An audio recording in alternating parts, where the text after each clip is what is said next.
الحمد للہ رب العالمین الصلاۃ والسلام علی خاتم النبیین وعلی آلہ وصحبہ اجمعین اما بعد فاعوذ باللہ من الشیطان الرجیم بسم اللہ الرحمن الرحیم قال اللہ تعالی فی سورۃ النساء للرجال نصیب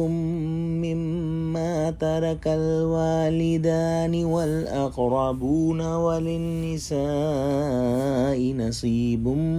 مما ترک الوالدان والاقربون مما قل منه او كثر نصیبا مفروضا۔ ترجمہ: جو مال ماں باپ اور رشتہ دار چھوڑ مریں، تھوڑا ہو یا بہت، اس میں مردوں کا بھی حصہ ہے اور عورتوں کا بھی۔ یہ حصے خدا کے مقرر کیے ہوئے ہیں۔ حضور صلی اللہ علیہ وآلہ وسلم کے زمانے سے پہلے یہ رسم تھی کہ بیٹیوں کو چھوٹی ہوں یا بڑی میراث نہیں دیتے تھے، اور جو بیٹے نابالغ ہوتے تھے ان کو بھی میراث نہیں ملتی تھی۔ صرف مردوں کو جو بڑے اور دشمنوں سے مقاتلے کے کام کے ہوتے تھے وہ وارث سمجھے جاتے تھے، جس کی وجہ سے یتیم بچوں کو میراث سے کچھ بھی نہ ملتا تھا۔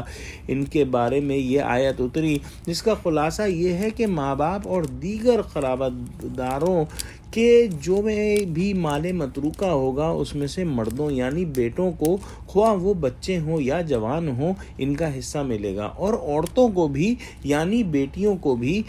چاہے وہ بالغ ہوں یا نابالغ ہوں، ماں باپ اور اقارب کے ترکے میں سے ان کو بھی حصہ ملے گا۔ اور یہ حصے اللہ کے مقرر کیے ہوئے ہیں جن کا دینا ضروری ہے، خواہ مال تھوڑا ہو یا بہت۔ اس سے اہل جاہلیت کی رسم مذموم کا خاتمہ ہو گیا اور یتیموں وغیرہ کے حقوق کی حفاظت فرما کر ان کی حق تلفی کو روک دیا گیا۔ جو لوگ اسلام کے دشمن ہیں اور اسلام میں عورتوں کے حقوق کے بارے میں فتنہ انگیزی کرتے ہیں، ان کو یہ آیت پڑھ لینی چاہیے اور سمجھ لینی چاہیے۔ اس آیت شریفہ میں اللہ سبحانہ وتعالی نے اس رسم کو ختم فرما دیا گیا ہے جو رسم آج بھی بہت سی قوموں کے اندر موجود ہے، اور ان کے یہاں یہی رواج ہے کہ لوگ میراث تقسیم کرتے ہی نہیں، جس کے قبضے میں جو کچھ ہوتا ہے اس پر قبضہ جمائے رہتے ہیں، اور اگر حصہ دیتے بھی ہیں تو مرنے والوں کی بیویوں اور لڑکیوں کو حصہ نہیں دیتے۔ اور اس بات کا خاتمہ کر کے اللہ سبحانہ وتعالی نے اسلام کے اندر عورتوں کا حصہ جو ہے وہ مقرر فرما دیا، اور اس کے اندر کسی قسم کا بھی تغیر نہیں ہو سکتا، کیونکہ یہ اللہ سبحانہ وتعالی کا مقرر کردہ حصہ ہے۔ بدقسمتی سے ہمارے معاشرے میں آج بھی یہ بیماری عام ہے کہ لوگ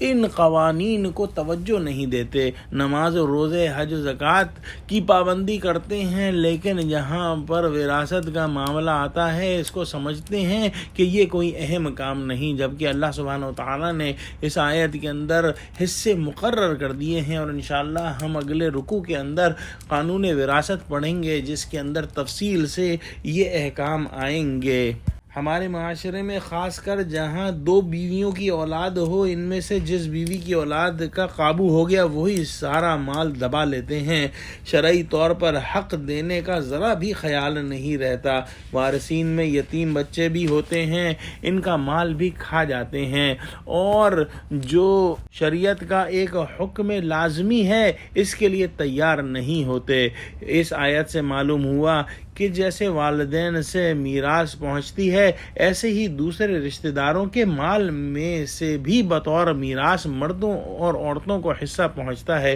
جس کی کچھ تفصیلات انشاءاللہ ہم اگلے رکوع کے اندر پڑھیں گے۔ یہ سمجھ لینا چاہیے کہ ہر رشتہ دار کو حصہ نہیں پہنچتا، بلکہ اس کے جو ہے کچھ اصول مقرر ہیں جو کتب فرائض کے اندر مذکور ہیں۔ دعا کرتے ہیں کہ اللہ سبحانہ وتعالی ہم کو قرآن کے احکام پر کلی طور پر چلنے والا بنا، اور ہم کو اس پک اینڈ چوز کے ایٹیٹیوڈ سے نکال دے کہ کچھ احکام تو ماننے ہیں کچھ نہیں ماننے۔ اللہ ہم کو اسلام میں پورے کا پورا شامل فرما، آمین۔ وآخر دعوانا الحمد للہ رب العالمین۔ السلام علیکم ورحمۃ اللہ وبرکاتہ۔